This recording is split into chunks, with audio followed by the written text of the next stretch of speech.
ఈ స్టోరీలో ఒక వ్యక్తి చాలా కంగారుగా ఇల్లు ఖాళీ చేస్తూ సామాన్లన్నింటినీ ఒక వ్యాన్ లో ఎక్కించి పంపించేస్తాడు. అయితే అంతా అయిపోయిన తర్వాత వెనక్కి తిరిగి చూసుకుంటే పొరపాటున టీవీని మాత్రం అక్కడే వదిలేసినట్లు అతనికి తెలుస్తుంది. వెంటనే అతను తన భార్యకు ఫోన్ చేసి విషయం చెప్తాడు. దానికి ఆమె, నువ్వు ఎలాగో ఒక ప్రాంతంలోనే ఉన్నావు కదా, అక్కడే నీ ఫ్రెండ్ రామ్ ఇల్లు కూడా ఉంది, ఆ టీవీని వాళ్ళ ఇంట్లో పెట్టేసాయి, మనం తర్వాత వచ్చి తీసుకుందాం అని చెప్తుంది. సామాన్లు మోసే వ్యక్తి ఆ టీవీని తీసుకొచ్చి రామ్ ఇంట్లో పెడతాడు.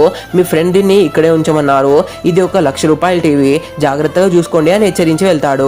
ఆ తర్వాత రామ్ కూడా తన స్నేహితుడికి ఫోన్ చేసి 2 వారాల్లో నేను ఊరి నుండి వచ్చేస్తాను, అంతవరకు ఆ టీవీని మీ ఇంట్లోనే జాగ్రత్తగా ఉంచండి అని చెప్తాడు. అయితే ఫోన్ కట్ చేసిన తర్వాత రామ్ భార్య ఆ మాట వినకుండా, మన చిన్నపిల్లాడు టీవీ చూస్తానని ఆశపడుతున్నాడు కదా, కొద్ది రోజులే కాబట్టి మనం వాడుకుందాం అని అంటుంది. దాంతో రామ్ కూడా సరే 2 వారాలే కదా, వాడుకుంటే ఏం కాదులే అని వదిలేస్తాడు. వాళ్ళంతా చాలా సంతోషంగా టీవీ చూడడం మొదలు పెడతారు. కానీ ఒకరోజు వాళ్ళ చిన్నపిల్లాడు ఇంట్లో విపరీతంగా అల్లరి చేయడం మొదలు పెడతాడు. దాంతో రామ్ భార్య కోపంతో చేతిలో ఉన్న ఒక గరిటెను విసురుతుంది. దురదృష్టవశాత్తు ఆ గరిటె వెళ్లి నేరుగా టీవీ స్క్రీన్ కు తగలడంతో టీవీ డిస్ప్లే పూర్తిగా పగిలిపోతుంది. అది చూసి రామ్ షాక్ తో అలాగే ఉండిపోతాడు. మన ఇంట్లో ఉన్న వస్తువులన్నీ అమ్మినా ₹30,000 కూడా రావు, ఇప్పుడు ₹1,00,000 ఎక్కడి నుండి తీసుకురావాలి అని భార్యాభర్తలు ఇద్దరు తీవ్రమైన బాధతో ఏడుస్తూ కూర్చుంటారు. సరిగ్గా అదే సమయంలో రామ్ స్నేహితుడు మళ్ళీ ఫోన్ చేసి, మచా రేపు ఉదయం కరెక్ట్ గా 10 గంటలకు నేను ఇంటికి వచ్చేస్తున్నాను అని చెప్తాడు. ఆ మాట వినగానే వారిలో భయం మరింత పెరిగిపోతుంది. ఆ రాత్రి రామ్ భార్య తన వద్ద ఉన్న నగలన్నీ ఇచ్చి, సెకండ్ హ్యాండ్ లో ఏదైనా ఇలాంటి టీవీ దొరుకుతుందేమో వెతకండి అని చెప్తుంది. రామ్ అంతటా వెతుకుతాడు, కానీ ఎక్కడా దొరకకపోవడంతో నిరాశగా ఇంటికి వస్తాడు. నెక్స్ట్ డే మార్నింగ్ నిద్రపోతున్న సమయంలో తలుపు తట్టిన శబ్దం వస్తుంది.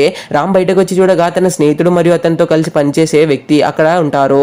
టీవీ పగిలిపోయిన విషయం తెలిసి వారు రామ్ ను దారుణంగా తిడుతూ ఉంటారు. కానీ కట్ చేస్తే అదంతా రామ్ కన్నా ఒక పీడకల. మళ్ళీ నిజంగానే తలుపు తట్టిన శబ్దం వినిపించడంతో రామ్ బయటకు వస్తాడు. ఈసారి స్నేహితుడితో కలిసి పనిచేసే వ్యక్తి మాత్రమే వచ్చి ఉంటాడు. రామ్ ధైర్యం చేసి టీవీ పగిలిపోయిన విషయాన్ని అతనికి చెప్పేశాడు. అది వినగానే ఆ వ్యక్తి రామ్ ను చాలా తిడుతూ, మా ₹1,00,000 మాకు వెంటనే తిరిగి ఇచ్చేయండి అని గొడవ పడడం మొదలు పెడతాడు. సరిగ్గా అదే సమయానికి రామ్ స్నేహితుడు అక్కడికి వస్తాడు. పరిస్థితిని చూసి అతని కోపంతో, నా ఫ్రెండ్ తిట్టడానికి నువ్వెవర్రా అని ఆ తనతో వచ్చిన వ్యక్తిని అక్కడి నుండి తిట్టి పంపించేస్తాడు. ఏమైందిరా మచ్చా అని అడగ్గా రామ్ ఎంతో బాధపడుతూ, పిల్లాడు ఆడుకుంటూ తెలియక చేయి వేయడంతో టీవీ పగిలిపోయిందిరా అని చెప్తాడు.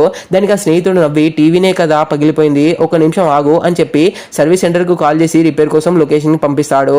ఆ తర్వాత రామ్ తో, దీనికారా నువ్వు ఇంత టెన్షన్ పడ్డావు, అసలు ఆ టీవీని నేను నీకోసమే కొని మీ ఇంట్లో పెట్టించానురా, ఆ రోజు సర్ప్రైజ్ ఇద్దామని చెప్పలేదు, త్వరలోనే నా పెళ్లి ఉంది, నిన్ను పిలవడానికి వచ్చాను అని చెప్తూ పెళ్లి పత్రిక అందిస్తాడు.